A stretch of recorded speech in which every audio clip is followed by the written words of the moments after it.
बहुत दुखद घटना हुई है पहलगाम में, जो घटना हुई जिसमें हमारे लगभग 26 के आसपास हमारे भारतीयों को इन लोगों ने जान से मार दिया, इन आतंकवादियों ने।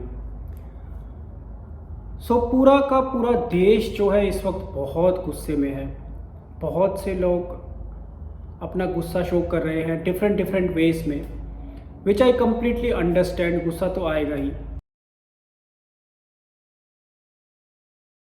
वी एज अ सिटीज़न हमें क्या करना है, आज का सबसे मेन और इम्पोर्टेंट मुद्दा मेरा यही है कि हमें एज अ सिटीज़न क्या करना है। देखिए, सिक्योरिटी की बातें, दो देशों के बीच में लड़ाई की बातें, हम ये कर देंगे, हम वो कर देंगे, ये बातें सब अपनी जगह पर है।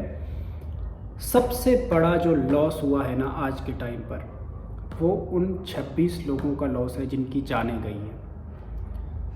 किसी के लिए ज़िंदगी से बढ़कर कुछ नहीं है। जान है तो जहान है। अगर आप ज़िंदा ही नहीं है तो फिर आपके लिए कोई मीनिंग ही नहीं है इस दुनिया में, क्या हो रहा है क्या नहीं हो रहा है। तो किसी की जान से ऊपर इस दुनिया में कुछ भी नहीं है। तो वो जो 26 लोग मारे गए इस आतंकवादी हमले में, उन लोगों की जान जो हमने खोई वो सबसे ज़्यादा प्रीशियस थी, जो कि अब नहीं रहे इस दुनिया में। और उसके बाद नेक्स्ट इम्पैक्ट आता है उनके घर वालों पर। उनके घर वालों पर जो बीत रही है इस वक्त, उसका अंदाज़ा हम लगा नहीं सकते। It's very very difficult to even imagine कि उन लोगों के घरों में इस वक्त कैसा माहौल होगा। और ये सिर्फ इस वक्त नहीं, आज के बाद 10 साल, 15 साल, 20 साल, 25 साल तक भी ये ज़ख्म उनका भरने वाला नहीं है। देखिए, मेनली क्या है इसमें, जितने भी लोग हमारे 26 मारे गए उसमें से सारे मेल मेंबर्स हैं। वो लोग, किसी का वो बाप था, किसी का वो बेटा था, किसी का वो पति था। तो मेनली क्या है, they were most probably the head of the families. और उनके जाने के बाद उनकी फैमिली पर जो बीतेगी, that is going to be very very very difficult for them. जब आपके परिवार में आपका कोई फाइनेंशियली आपको सपोर्ट करने वाला चला जाता है किसी भी रीज़न से, अभी तो बहुत ही दुखद रीज़न से ऐसे सडनली इनके साथ ये हुआ है, जो कि बहुत बहुत दुखद है। नॉर्मल वेज में भी जब किसी की डेथ हो जाती है परिवार में, तो वो परिवार इकोनॉमिकली बहुत पीछे चला जाता है। किसी के जाने का दुख तो है ही है, वो तो इरिपेयरेबल है। आपके पास जितना भी संपत्ति आ जाए ज़िंदगी में, एक बाप ने अगर अपने बेटे को खोया है, एक पत्नी ने अगर अपने पति को खोया है, या फिर एक बच्चे ने अगर अपने बाप को खोया है, तो वो कभी भी ज़िंदगी में उसका जो है फुलफिलमेंट नहीं हो पाएगा। उनके पास भले ही जितने भी पैसे आ जाएं, कभी नहीं हो पाएगा। This is the reality. हाँ, वक्त के साथ साथ ज़िंदगी जीना सिखा देती है, बट वो दुख जो है हमेशा से बना रहता है।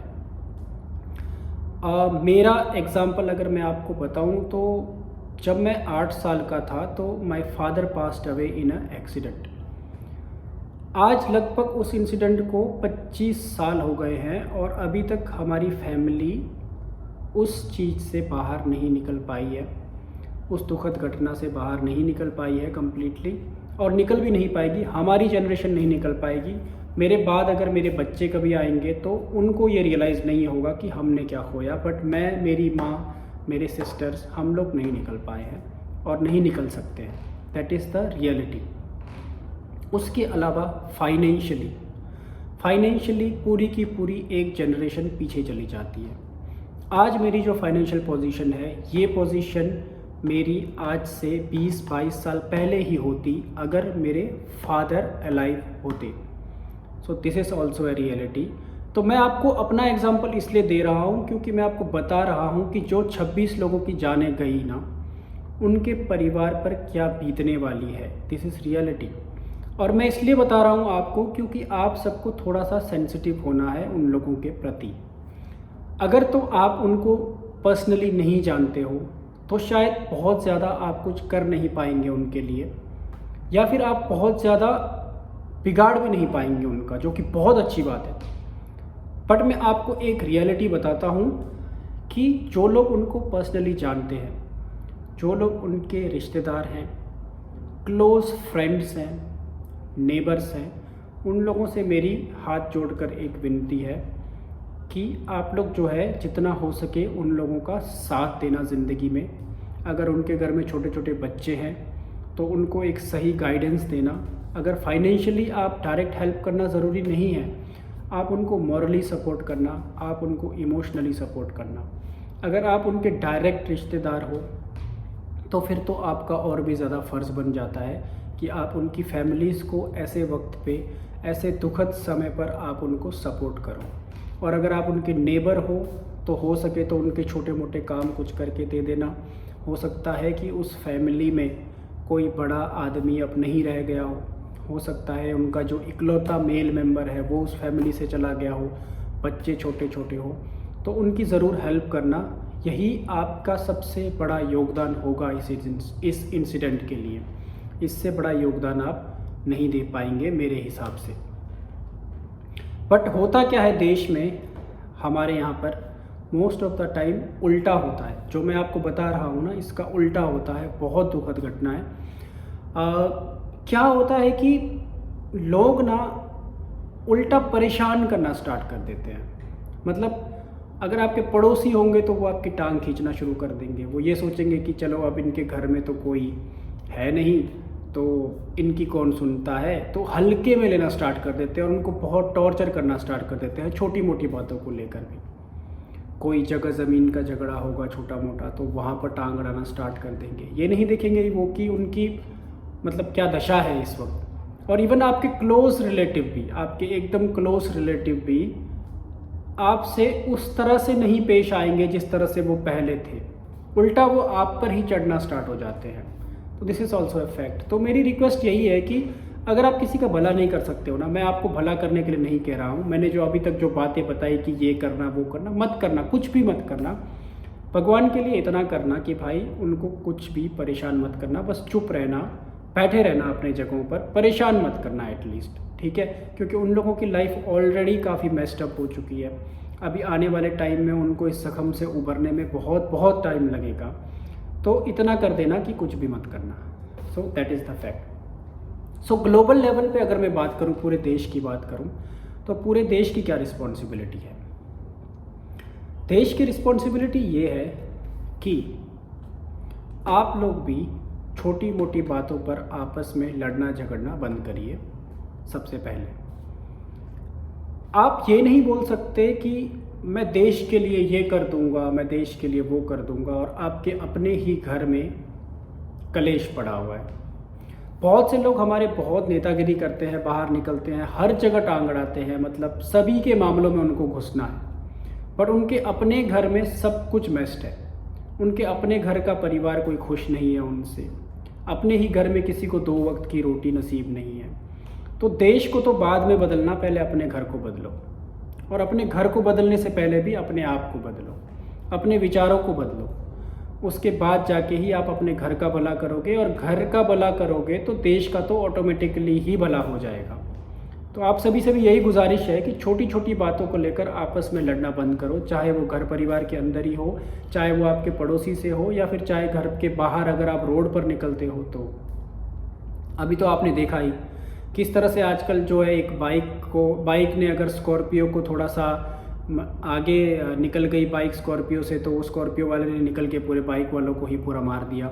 ऐसे ऐसे इंसिडेंट्स तो देश में मतलब आम है, हर रोज़ आते हैं ऐसे इंसिडेंट्स। ये तो बहुत छोटी बात है। तो इन सब चीज़ों से बचो। उसके अलावा जो है आप छोटी छोटी बातों पर आप लड़ रहे हो। किसी ने मराठी नहीं बोला, किसी ने कन्नड़ा नहीं बोला, तो उसको जाके आप पीट रहे हो। ऐसे पीटने से तो वो बंदा अगर इंटरेस्टेड होगा तो भी नहीं सीखेगा वो। I am telling you this very frankly, I am telling you. तो ऐसा नहीं होता है। जो भाषा जो है वो इंसानों को एक दूसरे को समझने के लिए बनाई गई है। तो अगर सामने वाला नहीं बोल पा रहा है तो that is fine, just ignore it, just tell him okay if you don't understand then we can find out some other way of talking, maybe I can make you understand in that way. कोशिश करो, ऐसा नहीं कि किसी पर आप थोप रहे हो। तो ये तो एक पूरा अलग ही टॉपिक है, इस पर तो हम फिर कभी शायद अलग से पूरा बात कर सकते हैं। तो ये एक मेरा पॉइंट है जो कि बहुत बहुत इम्पोर्टेंट है। पाकिस्तान के पास खोने के लिए कुछ भी नहीं है, that is the real fact. और जिस इंसान के पास खोने के लिए कुछ नहीं होता है वो सामने वाले को बहुत ज़्यादा क्षति पहुंचा सकता है। ऑल्दो अगर हम एक फुल फ्लेज्ड वार की बात करेंगे तो इतना नुकसान हमारा नहीं होगा जितना पाकिस्तान का होगा, ये बात पूरी दुनिया जानती है। बट स्टिल हम एक फुल फ्लेज्ड वार क्यों अफोर्ड नहीं कर सकते, उसका मेन एक रीज़न है कि हमारा देश प्रोग्रेस कर रहा है, हमारा देश बहुत ज़्यादा ग्रो कर रहा है, जबकि पाकिस्तान एक पूरी तरह से कंगाल है, उसके पास खोने के लिए कुछ भी नहीं है। इसीलिए हम वार अफोर्ड नहीं कर सकते, फुल फ्लेज्ड वार। अभी जो रिसेंटली सिचुएशंस ग्लोबल लेवल पर बन रही है उसमें जो है चाइना को पूरा आइसोलेट कर दिया है यूएस ने, क्योंकि आप सबको पता होगा कि यूएस ने चाइना पर बहुत ज़्यादा टैक्स इम्पोज कर दिया है, जिसकी वजह से चाइना के लिए इकोनॉमिकली बहुत ज़्यादा लॉस हो रहा है और उसका डायरेक्ट फ़ायदा सीधे इंडिया को होने वाला है। तो India is at a very crucial stage economically. तो इकोनॉमी वाइज हम लोग बहुत बढ़िया ग्रो करने वाले हैं, आने वाले टाइम पर बहुत ही बढ़िया अपॉर्चुनिटीज़ हमारे पास हैं। तो क्या होता है कि जब देश में इंस्टेबिलिटी होती है, वॉर जैसी बातें होना स्टार्ट हो जाती है, तो फॉरेन इन्वेस्टमेंट्स जो होते हैं वो स्टॉप हो जाते हैं, क्योंकि कोई भी बाहर के लोग नहीं चाहते कि उनका पैसा ऐसे देश में जाकर फंस जाए जहाँ पर कि उनको दिक्कतें आ सकती है। तो ये कुछ बातें हैं, ये जो है जनरली क्या है, मेरे हिसाब से तो आप में से बहुत सारे लोगों को ये बात समझ आ रही होगी जो मैं कर रहा हूँ। बट अगर आपको नहीं समझ आ रही है then also it is completely fine, आपको थोड़ा सा रिसर्च इस पर करना पड़ेगा। इंटरनेशनल पॉलिटिक्स में क्या चल रहा है, जियो पॉलिटिकल सिनेरियोस आज के टाइम पर क्या है, चाइना किस तरह से पूरी तरह अलग थलग पड़ गया है, तो उस पर आपको थोड़ा सा रिसर्च करना पड़ेगा, फिर आपको समझ आएगा कि मैं क्या बोल रहा हूँ। ठीक है, ये एक पॉइंट है।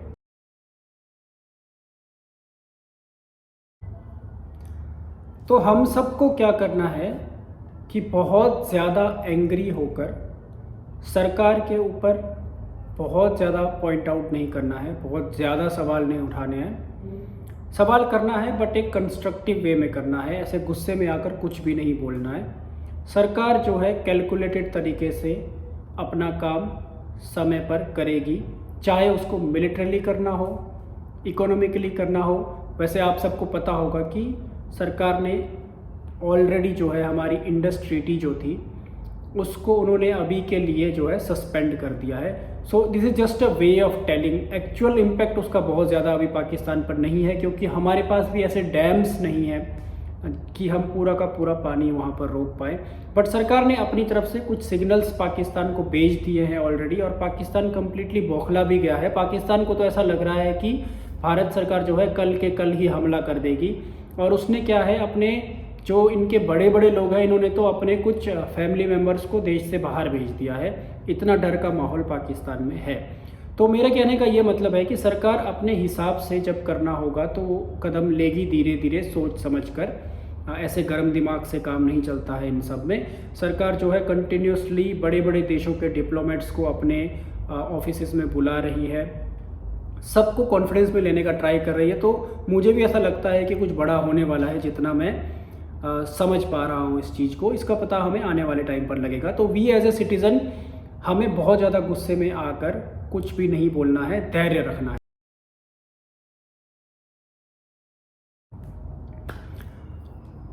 तो दोस्तों यही मेरा एक छोटा सा पॉइंट था जो मैं आप सभी के सामने रखना चाहता था। मैं आशा करता हूँ कि हो सके तो आप लोग मेरे इस संदेश को सभी लोगों तक पहुँचाओगे, ख़ास करके उन लोगों तक जो इन 26 लोगों से डायरेक्ट जुड़े हुए हैं। उन लोगों से मेरा यही रिक्वेस्ट है कि मेरी बात पर थोड़ा सा गौर करना और कोशिश करना थोड़ा सा सेंसिटिव रहना, और हो सके तो उनकी हेल्प करना, और अगर हेल्प ना कर सको तो उन्हें परेशान मत करना प्लीज़, क्योंकि वो लोग बहुत डिफ़िकल्ट फेज़ से अभी गुज़र रहे हैं अपनी लाइफ में।